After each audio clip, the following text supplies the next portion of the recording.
hour we had with JT on the show today in the middle hour. But joining us now, Justice Randy Pierce, the director of the Mississippi Judicial College, the University of Mississippi School of Law, and former Mississippi Supreme Court Justice. Good morning, Judge, or afternoon.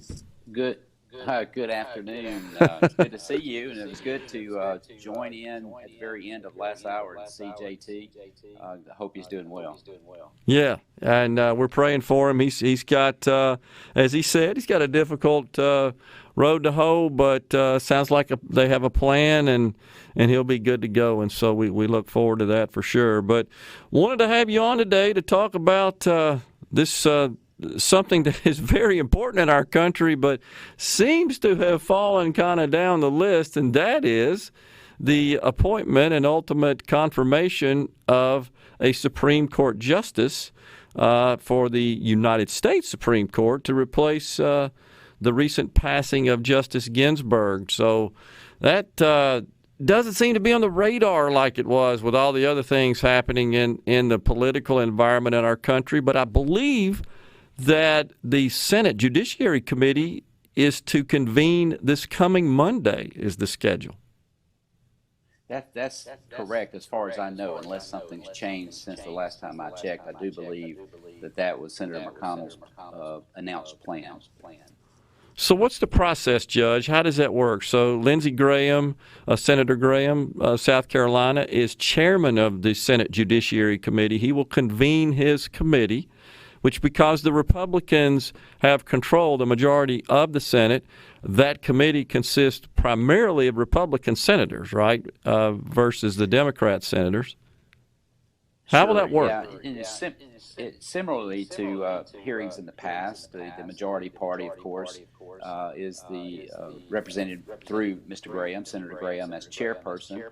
And then, of course, the minority party has a proportionate members on the committee, so they will be able, from both parties, to ask questions to Judge Barrett. And then, of course, after that occurs, and the committee takes action and votes Judge Barrett out, if that's what they do, then the full Senate will have an opportunity to take up that vote.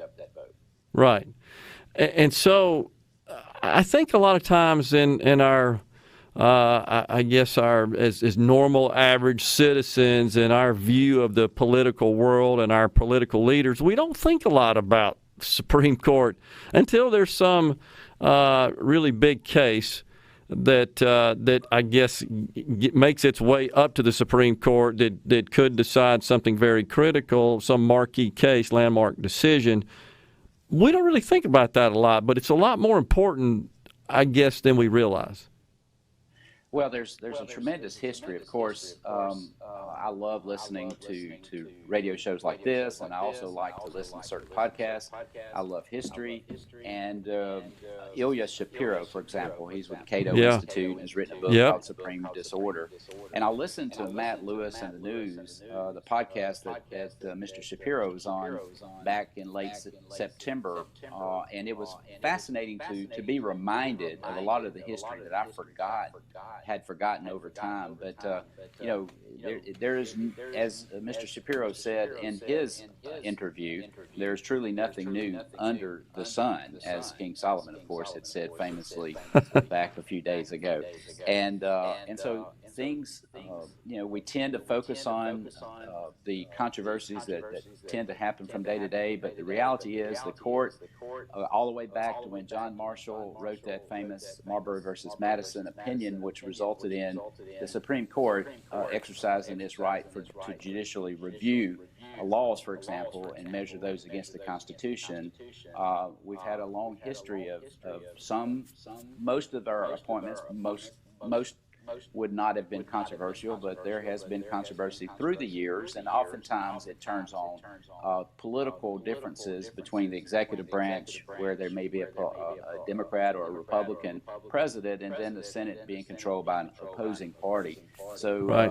It does, political gamesmanship comes into play during the confirmation process, but of course, judges, and I can only speak from my personal experience when I was on the Mississippi Supreme Court.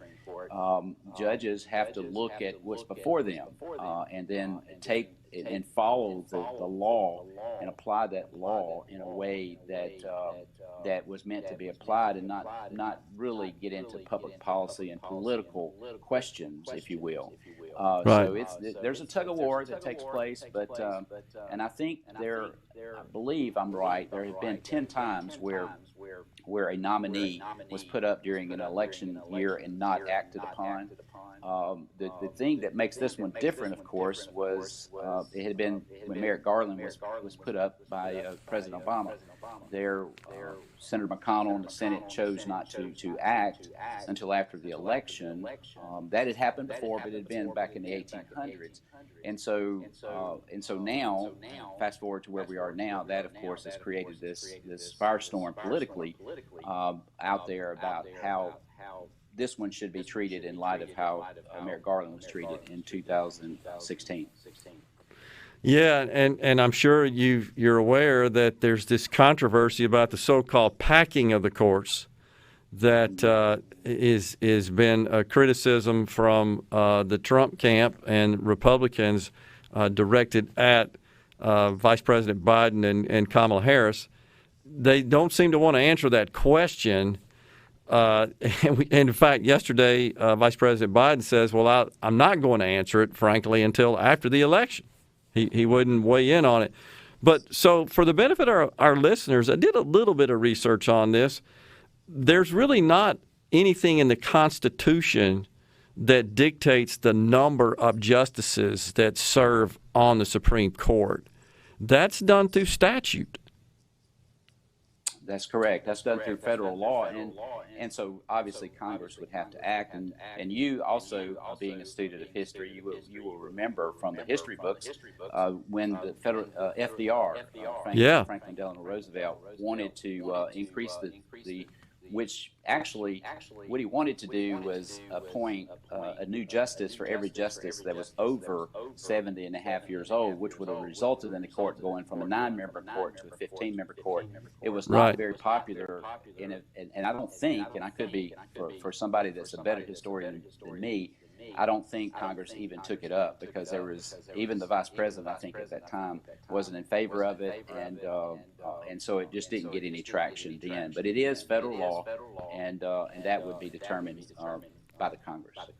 And exactly, and you're exactly right about FDR. That in the research I did, that aligns with that. But in a time in our history, we've had situations where the court has not been at its present number of 9. I think we've had 6. An even number, and I think we had 12 sometime during our history, but it's changed, and it's changed through, as you said, federal law, statute that makes its way just like any other bill that gets enacted through the Congress and ultimately signed by the president. But so what this means is that if Joe Biden were to be elected and they do want to pursue that strategy of so-called court packing, that would require passing of law, which means that the filibuster in the Senate would first have to be eliminated, you would assume, to get to the number of votes required in the Senate to get such a bill through the Senate. The House, assuming the Democrats maintain control there, simple majority does it. And then he would start appointing justices, I guess. Yeah, and I don't nominating. You're absolutely right when it comes to the filibuster process, and then of course, like Senator Manchin, I don't think he would be in favor of enlarging it. And he's a Democrat, so that's right. There are so many hurdles to clear that it's most likely not going to happen. Is where I would fall if you were asking me to predict. Okay. Regardless, that's what I would think would happen. There's just too many hills to climb to get that done. You know, Mississippi too, his Supreme Court has grown to 9 members, just like the federal court. Of course, as you know, the difference is we elect ours directly by the people, and the president appoints, and it's you have advice and consent from the Senate on the federal level. Yep. Quickly, before we go, what do you think is going to happen? Do you think Amy Coney Barrett ultimately gets confirmed? Well, this comes down to the political politics, and I think most likely she will. it's the votes are where they are, and political gamesmanship is taking place. And then fast forward 20 years, where you have the Senate controlled by the Democratic Party, and the president being Democrat, you'd probably see the same thing. So again, there's nothing new under the sun. Politics sometimes get into play, but the bottom line is we want jurists that are good people. And I will say this, if I got a chance, Charlie Winfield is an attorney in Starkville who was in law school with her, and she actually drove to Mississippi to attend his wedding. And, and I talked to Charlie this morning, and he would make a great guest for you in the future. Thank you for that. Justice Randy Pierce, thanks so much for joining us today, Judge. Stay safe, sir.